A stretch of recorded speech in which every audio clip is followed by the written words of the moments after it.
Bon, ok, aujourd'hui je suis à Valenton dans le 94 chez Absolumoto pour essayer la nouvelle CB650R. Et ici, j'allais dire c'est la version e-clutch et en fait il n'y a que celle-ci qui existe. Donc si on n'aime pas, il faut plutôt se rabattre sur une 2023.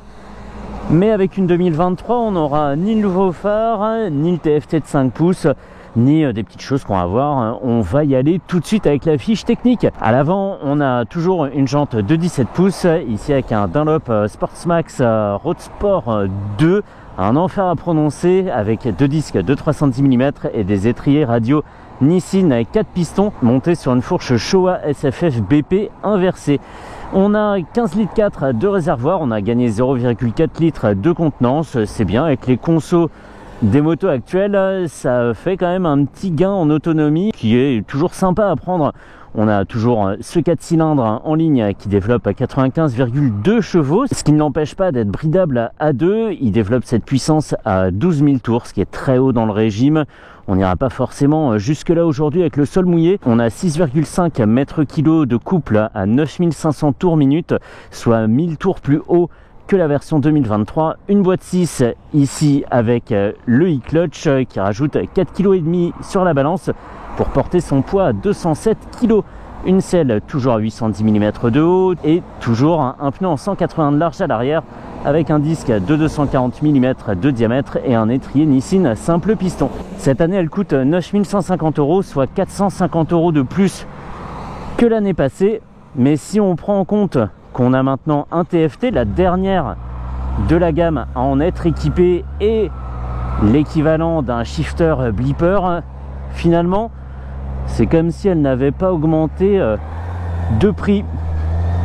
Ces deux options qui valent largement 450 €. On a la connectivité Honda RoadSync et un Komodo rétro éclairé, celui de gauche avec son petit joystick multidirectionnel très mignon. Je vais pas faire une redite sur tout le fonctionnement du e-clutch. Par contre, un propriétaire de Honda CBR 650R e-clutch m'avait dit qu'on pouvait s'arrêter en prise, qu'on pouvait s'arrêter en seconde, en troisième sans souci. Moi quand je l'avais testé, j'avais dit le contraire parce que comme une petite poule mouillée que je suis, j'avais eu peur que la moto se mette à caler et qu'elle finisse par terre. Donc par excès de prudence, je ne l'avais pas essayé jusqu'au bout et on va voir ça tout de suite. Et quel délice ce 4 cylindres, et délice c'est vraiment peu dire, tellement il est rond, il va tout seul. Alors là je suis en 3 et il me dit rétrograde, rétrograde, je clignote, rétrograde, et en fait ça va. En 2, rétrograde, rétrograde, en neutre, en première, c'est bon, ok. Allez, on est prêt à partir.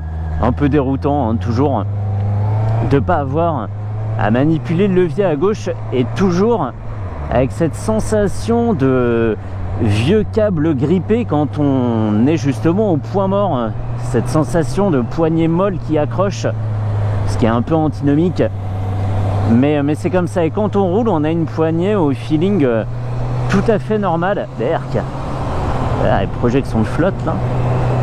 Et c'est vrai que quand on est à l'arrêt, c'est un peu bizarre. Et oui, ce que je disais en début de vidéo, c'est que Honda ne propose que ce modèle. Si on veut pas du e-clutch, on peut pas acheter de modèle 2024 avec, je le disais aussi, son nouveau phare et le TFT de 5 pouces. Bon, voilà, alors le phare, il n'y a pas de quoi se relever la nuit, hein, c'est juste qui ressemble plus au phare de la CB 1000R pour l'instant, avant qu'elle devienne Hornet 1000. Il est un peu plus incliné, bon, ça va quoi. On a vu des plus grosses modifications. Par contre, esthétiquement, il y a une modification qui passe pas inaperçue. Enfin, pas une modification, c'est un ajout. C'est ces deux prises d'air de part et d'autre du réservoir qui lui donnent un air costaud. Et il me semble, pour avoir jeté un œil dedans, qu'elles sont fonctionnelles. Il y a l'air d'y avoir un conduit tout en bas là. Ouais, et en plus ça cache de l'électricité, donc c'est cool. Don't panique, je rétrograde, ne t'inquiète pas. Et ça lui donne un peu l'air de la Brabus sur base Super Duke 1290. Et j'aime pas mal, hein. J'aime bien. Quand je l'ai vu, je me suis dit, mais attends, J'avais jamais remarqué qu'il y ait des prises d'air à cet endroit, et en fait non, c'est nouveau. Voilà, ça lui donne un air, on pourrait presque croire que c'est 2 lance-missiles aussi. Je vais essayer, il n'y a pas un gros bouton rouge, il y en a un à droite là.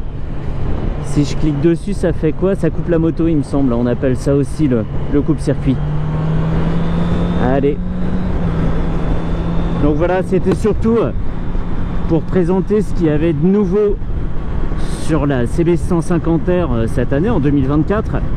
Je mettrai les autres essais des différentes versions en lien dans la description. Il y aura la CBR 650R e-clutch, la normale, la CB150R A2 en full hybride électrique. Cherchez les intrus.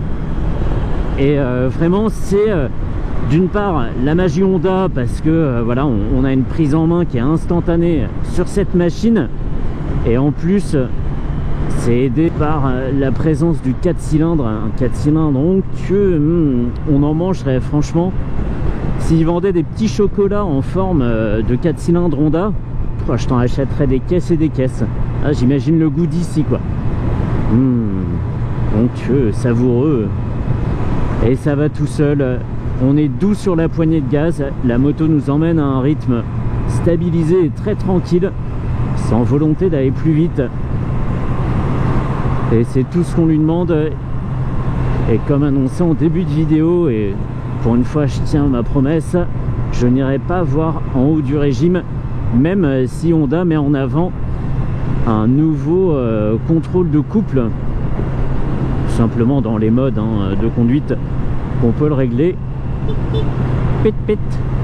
Mais il est chouette, le TFT je le détaille pas parce que c'est la même chose que sur toute la gamme à présent. On a un totaliseur, la partie synchronisation à droite où on peut voir si on a reçu un message, gérer sa musique, la navigation, etc. Et le levier qui vient de devenir tout mou. Des petites choses comme ça, voilà, la console instantanée, trip A, trip B, la présentation de l'écran, c'est possible ça? Ouais, ce qui reste à la pompe, carburant, autonomie. Ah non, c'est pas moi qu'on klaxonne, ok. Pam pam pam. Ok, bon, globalement il est très bien présenté, il n'y a pas de souci. Et on est en prise, on est prêt à partir. Ok. Bon bah voilà, on peut en rester là pour cette CB150R qui a gagné un peu en épaule avec ses 2 prises d'air, je le disais. Le e-clutch qui gêne pas la jambe même sur les manipulations à l'arrêt, donc ça c'est bien, il s'est fait discret le petit module. Mais sinon à l'intérieur c'est la même, même puissance, régime disponible un peu plus haut.